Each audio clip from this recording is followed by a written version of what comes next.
We don't often think about it, but people's needs do change.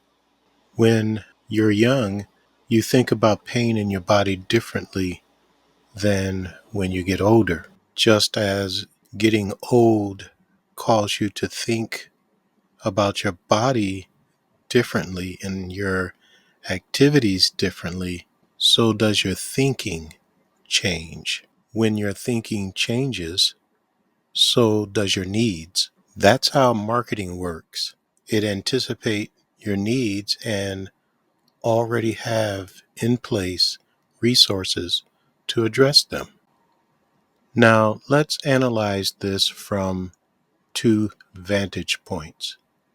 We're going to look at this from the business perspective and from the ministry or spiritual side of things and see how they turn out.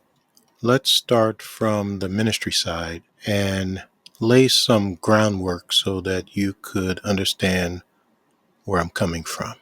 One important element that I've noticed in my plus 40 years of ministry is that I can return to my home church in Detroit, Michigan when Bishop Bonner was alive, and things were pretty consistent. I could see no difference in how we celebrated Christ, 30 years ago than I saw later in my years.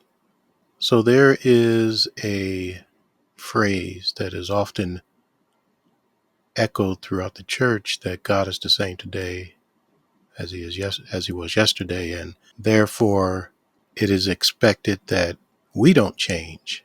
And that seemed to reflect itself in the work that Bishop Bonner did in Detroit.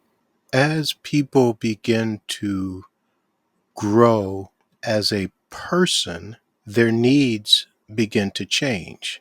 A person who is in high school graduates, either goes to college or they take a job and enter into adulthood. There are specific needs they have that have to be addressed at some point in their life, as in the case with a young man or a young lady who decides to go to college. If they have questions, oftentimes the church is not prepared to address those needs, and the young person is left to other sources for answers. Over time, as this person grows older, say for example, they start a family and they have children. If the church is unprepared to handle those changes, the needs that that family have will be undervalued. What am I trying to say here? What I'm trying to say here is that when you start your ministry or your auxiliary, it's heading in one direction, one particular direction, especially if you don't have a goal or if you don't have anything to aim after, if you don't have a vision statement or a purpose. It's just going to be. But people are going to grow up and they're going to outgrow that single-minded work.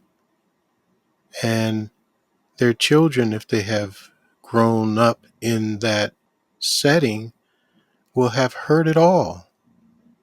And if their needs aren't being met, they won't be the next generation. From the business perspective, there would have been people who have gotten together that are or have a stake in the decision making, and they spread across the age demographics so that everything could be addressed. That business team would have gotten together and looked at marketing trends and changes to determine what to do next in the future. And sometimes using that data to manipulate the future. In ministry, We cannot ignore those things. And the reason we can't ignore those things is because as society changes, and if we remain the same, then we fade out. Here are two important points to consider.